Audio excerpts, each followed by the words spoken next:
Okay, so you don't have to get that out. That's what was supposed to happen today, but then we had to move all the other stuff. So we're going to just get to some of the intro, and I'm going to show you what we're doing and what you're going to be looking at this week for Chapter 4. One of the things I'm going to ask you to do Tuesday is the Practice E-Day assignment, which is at the top of Moodle. If we go to the top of Moodle, there's a spot that says E-Day and Blogs, and there is a Practice E-Day lesson right here. That's just to make sure when you guys, if we have an E-Day this winter, you know how to come to it. So it's basically just this practice lesson right here. So I want to make sure you do that. And then I opened up Chapter 4, which is where we're going to start today. I'm going to ask you to do the read the ICANNs and do the self-assessment before you start doing your lesson on Tuesday. And then on here, I'm going to assign these things like reading this and reading this article and reading this article before we start the project. But right now we're going to start the intro to the subject matter and talk about the project, because you're going to do these lessons, and I'll be honest, I'm going to add more. I have to edit some of them. Some of them are hidden right now. And you're going to start doing your basics of search stuff for your motherboard project. Okay, so we're going to talk about Chapter 4, which is on the motherboard, and basically the CPU chipset 2, which is the second project. Okay, so in this chapter you're supposed to learn about types of motherboard, about the components of the motherboard, and one of those major components is going to be the CPU, which is a separate project. And right now, we're just going to start talking about motherboards in general. Okay, so when we choose our motherboard, and it's one of the most important choice in our computer, if not the most important choice, it alone determines the types and speeds of CPU that we can use. So we know that we've got a form factor, and that form factor of the motherboard determines what socket is on the motherboard, which determines what kind of CPU we can put on the motherboard. So the motherboard is our first thing that determines a lot of stuff in our computer. So the CPU socket is going to determine the type and the speed of CPU. The chipset is going to determine how the whole thing communicates. So there are different chipsets on different motherboards that are very specific to that motherboard that determine how the motherboard communicates.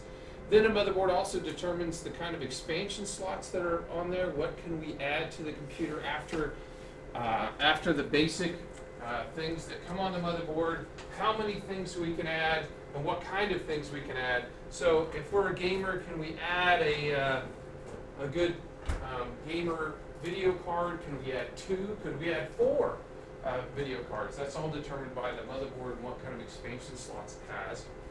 And then what kind of memory can we put in?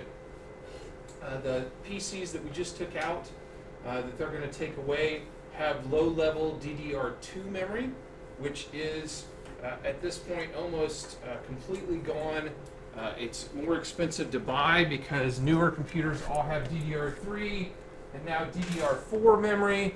So if you buy an older motherboard that only takes DDR2, you're going to end up paying more for the memory and not be able to put as much in. And then the type of case that you can buy is determined by the kind of motherboard that you purchase in the first place. So the motherboard, I did start recording, didn't I? Yes, okay. So the motherboard drives all kinds of stuff in our computer selection, which is why it's the first project that we're going to do. Okay? So I wrote this down last year. I should have turned it into text, but in the evolution of memory, in fact, in the evolution of memory, we had our first memory was called SD-RAM. And that's old at this point. We don't have anything in the school. I shouldn't say the first kind. The first kind of Pentium 4 memory was SD-RAM. And that went up to a speed of 133 megahertz. That was the fastest that went. And then came out this new memory called DDR, which DDR stood for double data rate. Okay, so if it's DDR stood for double data rate, what do you think the first DDR speed was? 266. So DDR came out and it was 266, and then the word DDR meant nothing after that, It was only double once when it first came out. And then, so DDR started at 233 and went up to, that's actually supposed to be 266, not 233. Started at 266 and then went up to 400 megahertz. Then they came out with DDR2 and it went from 400 megahertz to 800 megahertz. And now we're on DDR3, which goes from 800 to 233 megahertz. The newer memory that your motherboard can take determines what speed the memory is. So it's not just will it fit, it's that if it takes DDR2, those are the speeds that it goes at. If it takes DDR3, then these are the speeds that it goes at. So obviously DDR3, the slowest DDR3 is the same speed as the fastest DDR2 motherboard. So these don't really mean Pardon me, teachers for the interruption. Have the nominated seniors with the last name L through double P. anymore. L through P, please come down to DDR2 was not double of DDR1. It started out the same speed as DDR1. Okay, but when we talk about memory, this is the generation. It's DDR1, second generation DDR, third generation DDR. That's what the number means. It doesn't mean time 2 times 2 or anything like that. So when we're picking out our motherboard, the speed of the memory or the memory socket that it has helps us know how fast the motherboard is as well. Okay. So I already said this, it doubled to 266, which was a good guess. Okay. So in our motherboards, we have a whole bunch of different slots and things that we should be able to recognize now just from our intro into the class. We have different things on the back panel that are our integrated components. Switch color that are integrated components. Right behind that, in every ATX motherboard is a CPU socket of some some kind. I don't know where my mouth's going. And then we've got our memory slots back behind there. And this is the basic makeup of the ATX motherboard that we're looking at. And then we've got all of our expansion slots down here. Most of those things we're going to need to be able to identify. Now, you can't just, and neither can I, look at the socket and know what kind of socket it is. The only thing I know about that socket is that it's a ZIF socket, or a zero insertion force socket, okay? And today, only one of the 2 processor manufacturers still actively supports ZIF sockets. And we use ZIF sockets when we took apart and put together those PCs. We're going to do those again and again in the class, and probably the week after I get back, we're going to do that again just for practice. But that's a ZIF socket. And then when I look at the memory slots, I also really can't tell whether they're DDR or DDR1 or DDR2. When I look at the memory, the only thing that moves is this little notch right here, moves down to here, and then it moves down to there when you're looking at DDR versus DDR2 versus DDR3. When I hold them up next to each other, I can tell, but when I just look at a motherboard, I can't really tell. And I don't know, can you see that notch that I'm talking about? And that notch is where that goes. That little notch out there. So you can't physically put the wrong kind of memory in the wrong motherboard. You can try it. I've had students break motherboards before because they didn't look to see what they had, and they just pushed as hard as they could until they actually snapped the little thing off in the motherboard. So you don't want to do that either. So it's best to know ahead of time what kind of memory you should be putting in the motherboard. And if you don't know, you can always look it up or ask me, depending on where we are in the projects and stuff. Okay, and then we have all these other connections on here, and we're going to look at some better pictures than this to look at some of the connections on the motherboard. Okay, when it comes to CPU sockets, I already said ZIF. We have two manufacturers of processors, okay? And almost everybody knows about Intel because they have commercials, right? But almost no one knows about AMD unless you're into computers in the first place. Most people don't know that the other manufacturer of processors is AMD. AMD actually got into making processors because they were hired by Intel, and then Intel canceled the contract, and AMD sued them, and I think they had to pay them like $2.1 billion in the lawsuit. And so Intel kind of got AMD started, well, not kind of, they definitely got AMD started on making CPUs. AMD CPUs are perfectly fine CPUs. They're usually much cheaper for the same level of performance as Intel.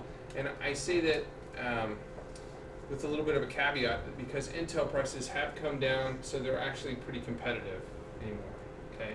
And one of the things you're going to see when we do the CPU project is two of you are going to do one, and one of you is going to do the other, so that we get a good comparison of Intel versus AMD CPUs for the same specs and stuff. So really, AMD is the only one who actively supports ZIF. The other kind of socket, I'm hoping I have a picture of it next. Let me go back there. Yep. The other kind of, I didn't have a picture of an LGA socket. The other kind of socket is called an LGA socket. Obviously, I need to. And let's see. LGA stands for Land Grid Array. Okay. I'm going to show you a picture of an LGA socket.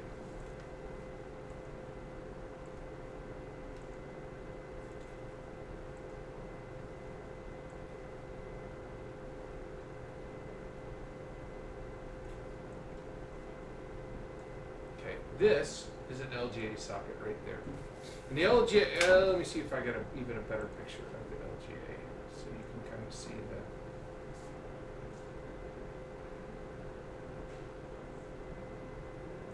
I don't, so I'm going to Google LGA socket so I can show you even a better one.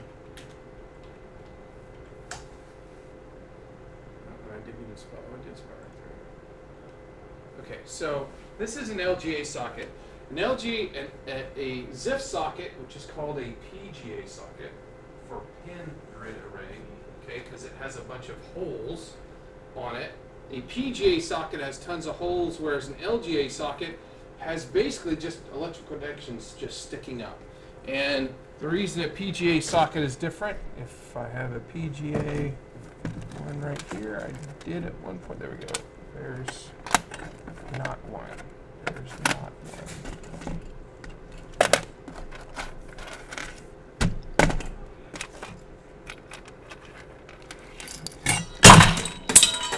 That. Let's see.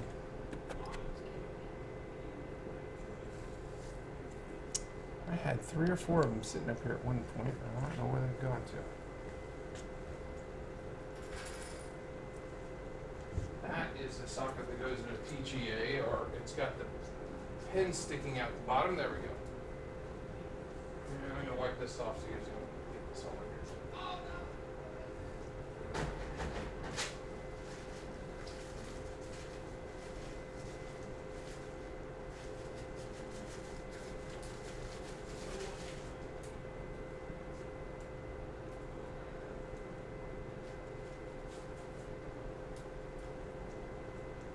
This is one that goes into an LGA socket. There's no pins at all. There's just little flat electrical connections. So that just sits on these little kind of, they're just like it's almost like a folded over electric connection. They're just like little dimples on there that just drops in, okay? And then after you drop it in, this metal cage right here goes down over it, and the other side comes over and locks it in. Okay, so this is like the lever arm is opposite of this, so this goes down and the lever arm comes in and locks it. Let's see if there's a decent picture of. Connection-wise, which one is better? I guess more like There isn't one that's better. We still built, like the server we built the other day was PGA, used a ZIF socket. And it was an AMD, and that's what the connections look like, little kind of the ends. Neither one is better. The thing is, those are the LGA, it's almost impossible to ruin the CPU. Okay? Whereas I have students every year ruin one of these when we're taking them in and out, because all it takes, I mean, see this one's ruined already because the pin on the end was done. But all it takes is a minuscule bending of these, and it's impossible to get them in. It's also impossible to straighten them back out. So when I set these out, the students are stupid and they like bend the pen over like somebody did that one. Okay, then a CPU that was perfectly fine becomes completely unusable forever.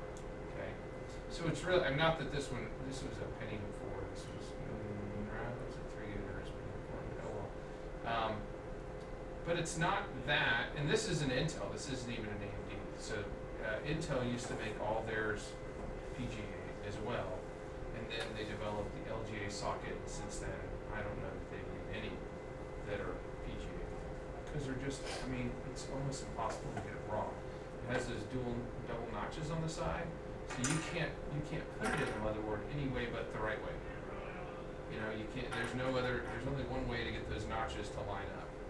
Whereas this one, you know, it has a little triangle on the side. And you line the triangle up. You see the little triangle right there? And you look at the motherboard and you line up the triangle and you drop it right in there so it goes into that zero insertion 4 socket.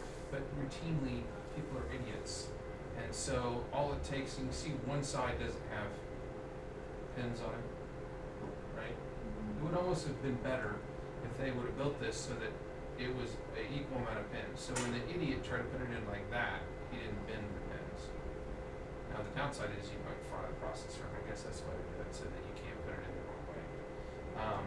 But what happens is you routinely have somebody try to get in the wrong way, and then they start pushing, and all they do is end up bending the pins that are lined up with no holes on the motherboard. That may be why this one was bent in the first place. I don't remember. As far as the connection goes, one connection is not really better than the other. They both work fine. Intel obviously believes that the LGA socket is better because I don't think they would have gone to making all of them that way.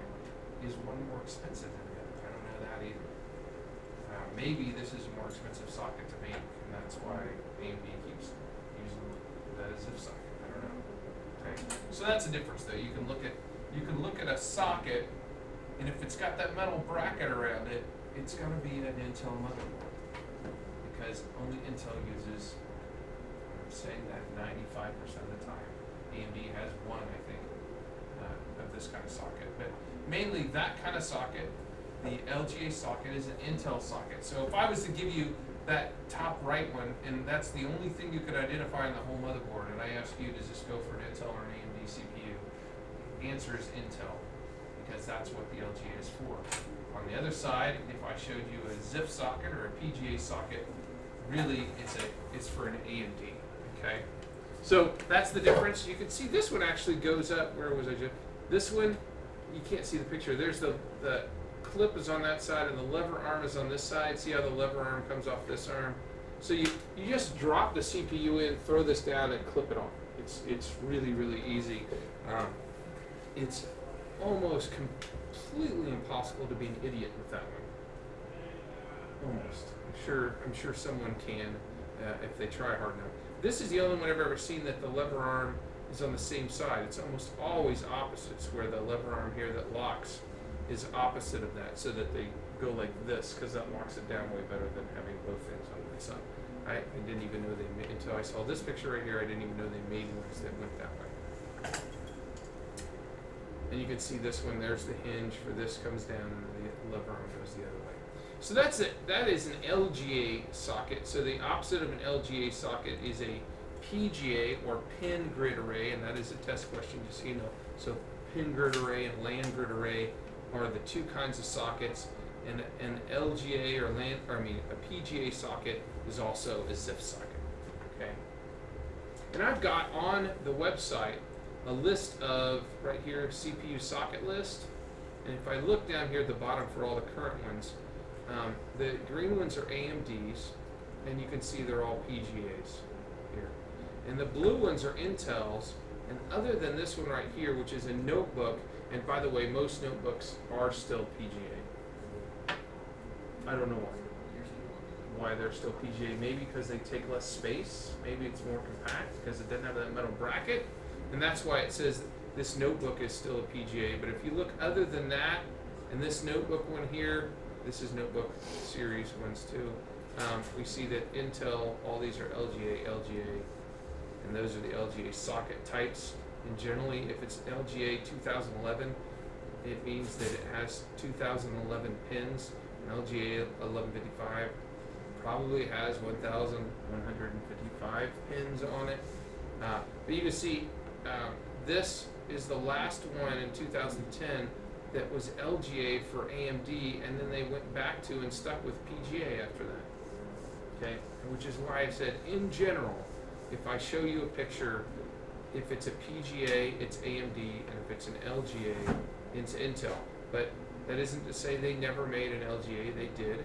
Okay, but again, if I look at this, PGA, AMD, LGA, Intel, there's always an exception to a rule, like with the Intel laptop series ones.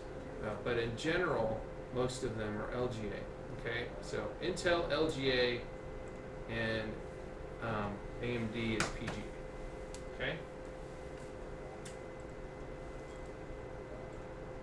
Okay, so PGA stands for pin grid array. It also is zero insertion force, and that's an AMD processor. I remember it said the LGA was the Intel processor. When I look at a motherboard, that's all I have to see. If it doesn't have the metal bracket, then I know it's a PGA or zip, and I know that if it's current, it's AMD. This is actually a really old motherboard. That was before Intel went to the other kind. Hopefully I have better motherboards. There we go. So this is a current AMD one. The current ones are called AM2 and AM3 sockets. It's a very densely compacted PGA one, and there's over 1,000 pins on that socket. But it is a ZIF socket. That's the only thing that you can readily look at to tell whether a motherboard is for an AMD or an Intel. Okay. Other than that, MSI, which is the maker of this motherboard, and you can see their logo right there. MSI makes ones for Intel, and they make ones for AMD. So when we go through and start the project, the first thing you're going to get is the CPU manufacturer. So two of you are going to get one of them, one of you is going to get the other. We're going to spin the wheel. Okay? And so if Brooke gets Intel, then she's going to be looking for, even though she knows that she's not buying a CPU right now, I'm saying Brooke is going to want an Intel CPU. So all of her motherboards are going to be LGA Intel supporting motherboards that she's going to do for this project.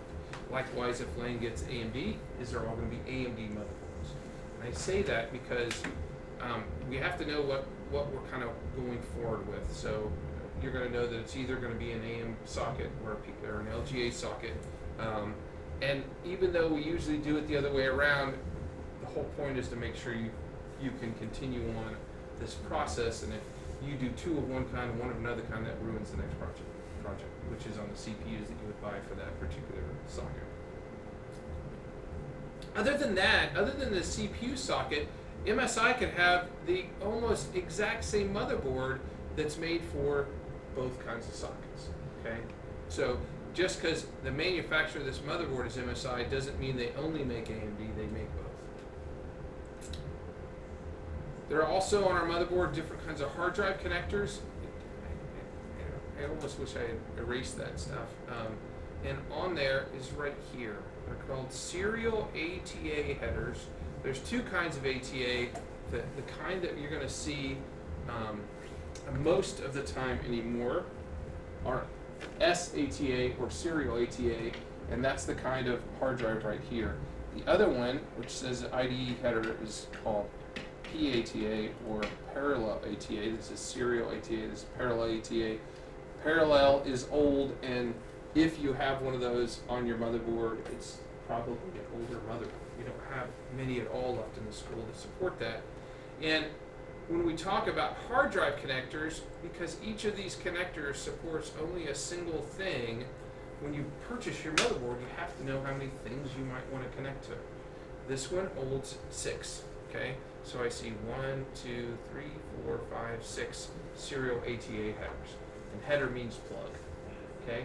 So it's got 6 serial ATA headers. Each one of those gets one cable that can plug into it. And each cable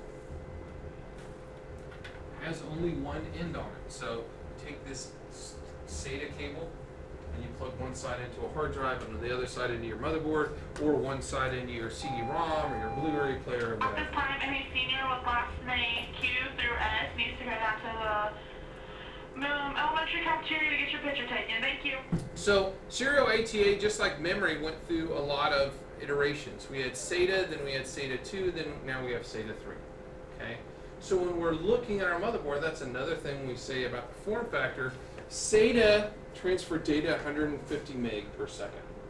SATA 2 is twice as fast. SATA 3 is twice as fast as that. Okay? So, and when we looked at the PATA only went at 100. So we went way faster when we went to SATA, and then double that, and then double that. Which is why if SATA 3 goes at 600 now, why would you use an old PATA that only goes at 100? It still only goes at 100. Some of them only go at 66. So that would be ridiculously slower, up to 10 times slower almost. So when we look at our motherboard, we want to look at what kind of SATA plugs it has. Okay? Is it got SATA 2? None of them are going to have SATA anymore. None of them are going to have SATA. They're either going to be SATA 2 or SATA 3. Hard drive or floppy drive, or hard drive or CD-ROM connectors. Realize that CD-ROM and Blu-ray can't go at any of these speeds anyway. Can't read that fast. They don't spin fast enough.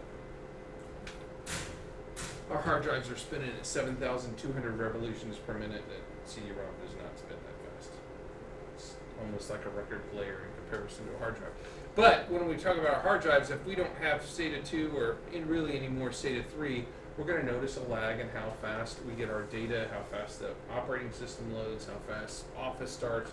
They're all going to be dependent on how fast the CPU can get the data off the hard drive. So if we look at motherboards and we chintz out on our motherboard and buy a motherboard that takes slow memory or has old SATA ports, our computer's going to suck. It doesn't matter what CPU we put in it, which is why the motherboard's the most important part that we're choosing first. That's why it's the first part you're going to choose on your project. Okay, so you don't want to chintz out on those things either. You want to try to get the best memory that you could put in your motherboard, or at least the highest generation, and same thing with our hard drives. Because the last thing you want to do is get a SATA 2 motherboard and be like, oh, I wish this thing ran faster. But you can't get, if it's SATA 2, you can't make the hard drive read any faster, no matter what hard drive you put into it. So you want to look at getting SATA 3 on your motherboard. Already said this, parallel ATA or PATA is the old IDE connector. It went at 33, then 66, and then 100, whereas SATA then came out at 150, 300, now 600. So it's old and it's slow, and it was actually much more complicated to hook up too. The SATA connector, there's almost nothing you can do wrong when you hook up a SATA connector. Whereas with an ID cable, an ID cable,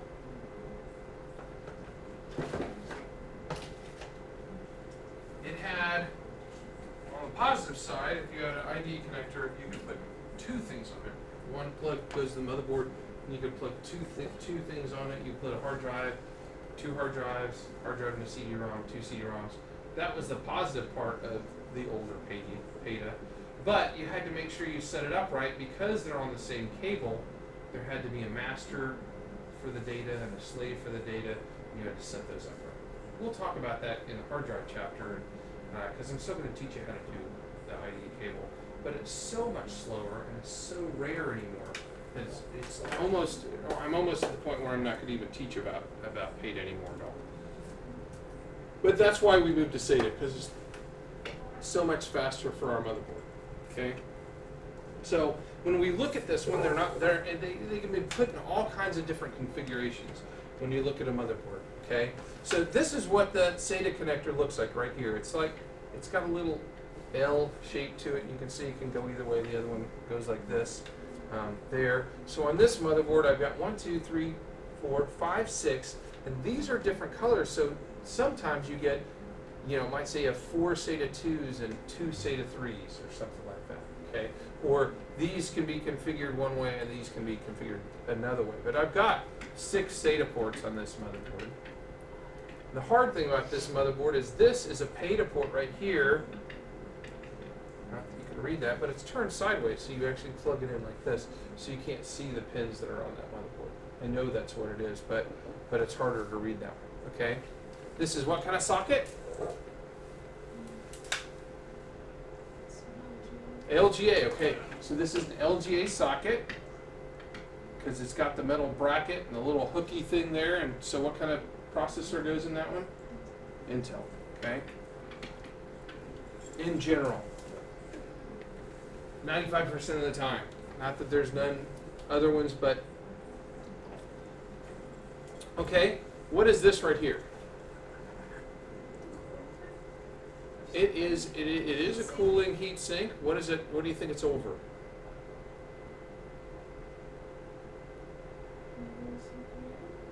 No, there's a CPU right there. What's that? What is that other two things? Yeah, there we go. Chipset. Okay, so this is the Northbridge. I didn't spell anything like that on that.